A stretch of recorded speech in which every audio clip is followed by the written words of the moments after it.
ana cadde üzerinde. Girişleri caddede. Battalgazi Belediyemiz burada şu anda konuşlanıyor.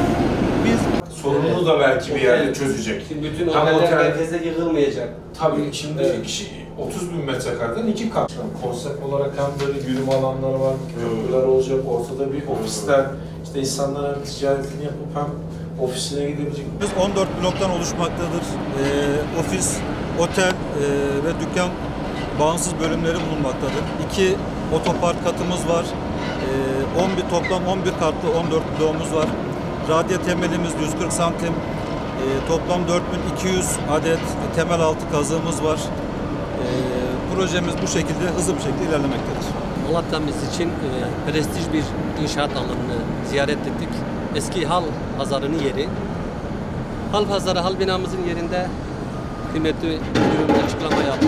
Burada çift kat, öncelikle temelden başlayalım. Çift kat bir bodrum çalışması var.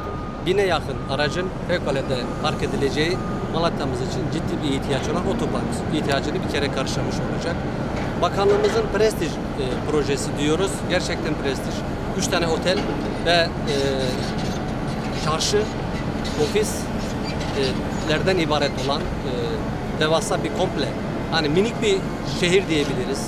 Oteliyle, çarşısıyla, ofisiyle, otoparkıyla, gezinti alanıyla, yani mini bir çarşı, belki de bu ayarda, bu konsepte bölgede, bırakın Malatya'da, Doğu Anadolu, Güneydoğu Anadolu'da bölgede eşi benzeri olmayan bir çalışma var. İnşallah bakanlığımız buraya çok önem atfediyor. Bittiğinde de biz, bakanlığımız gururla bunu Malatya'nın, bölgenin en prestijli projesi diye şehrimizdeki inşallah hak sahibi hemşehrilerimizin hizmetini sunacaktır.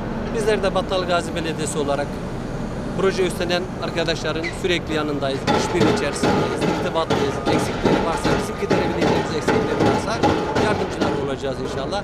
Bir an önce Malatya'daki hemşehrilerimizi, hak sahiplerimizi bu prestijli projeyle buluşturmak için biz de gün sayıyoruz. İnşallah. Ben arkadaşlara başarılar diliyorum. Teşekkür ederim. Rabbim kazasız belasız bitirmeyi nasip etsin. Allah razı olsun. Elinize sağlık.